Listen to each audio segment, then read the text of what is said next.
नमस्कार, मैं ज्योतिषाचार्य doctor Dilip Kumar, PhD gold medalist, Navyug Jyotish Shikshan संस्थान की पाठशाला में आपका स्वागत करता हूं।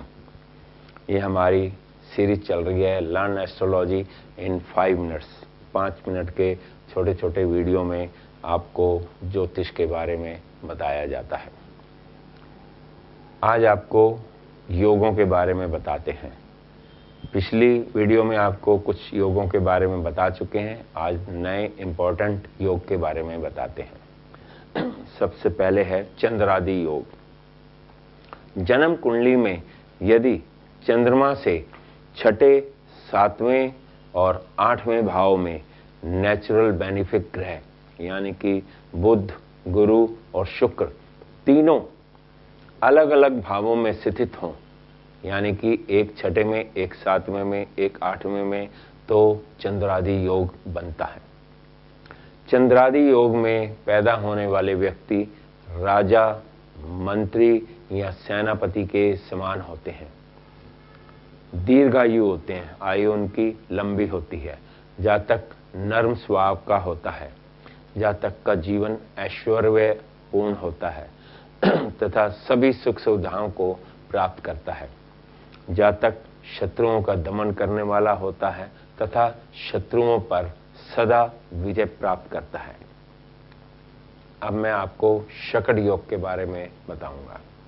शकट योग, जन्म कुंडली में यदि चंद्रमा से गुरु छठे या 8वें भाव में स्थित हो तो शकट योग बनता है। शकट योग यानी कि बैलगाड़ी की तरह व्यक्ति के जीवन में अनेक उतार चढ़ाव आते हैं। चंद्रमा व गुरु का षडाष्टक योग यानी कि एक दूसरे से छठे भाव या 8वें भाव में स्थित हो तो व्यक्ति के लिए अशुभ होता है तथा जीवन में अप्स एंड डाउन्स बहुत ज़्यादा होते हैं।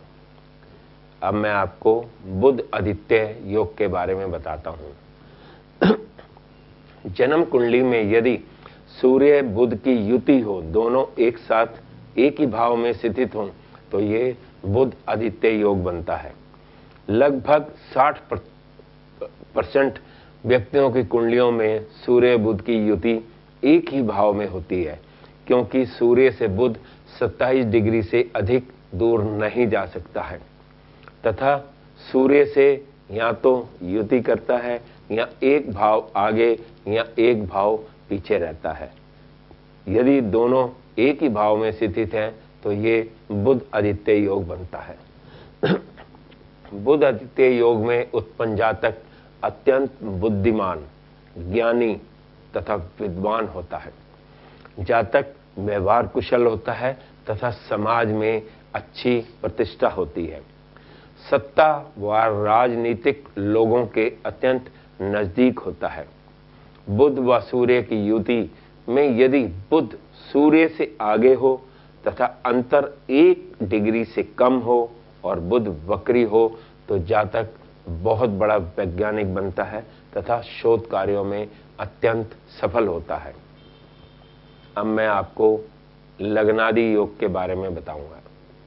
जन्म कुंडली में यदि लगन से छठे, 7वें, 8वें भाव में नेचुरल बेनिफिक प्लैनेट्स हों, यानी कि बुध, गुरु और शुक्र तीनों अलग अलग भावों में स्थित हों तो लग्नादि योग बनता है। लग्नादि योग में उत्पन्न जातक राजा या राजा के समान होता है, या राजा का प्रिय होगा, मंत्री होगा, सेनापति होगा तथा जीवन में सभी सुख सुविधाओं को प्राप्त करता है। जीवन में मकान, वाहन, स्त्री सुख, पुत्र सुख व सभी प्रकार के ऐश्वर्य प्राप्त होते हैं।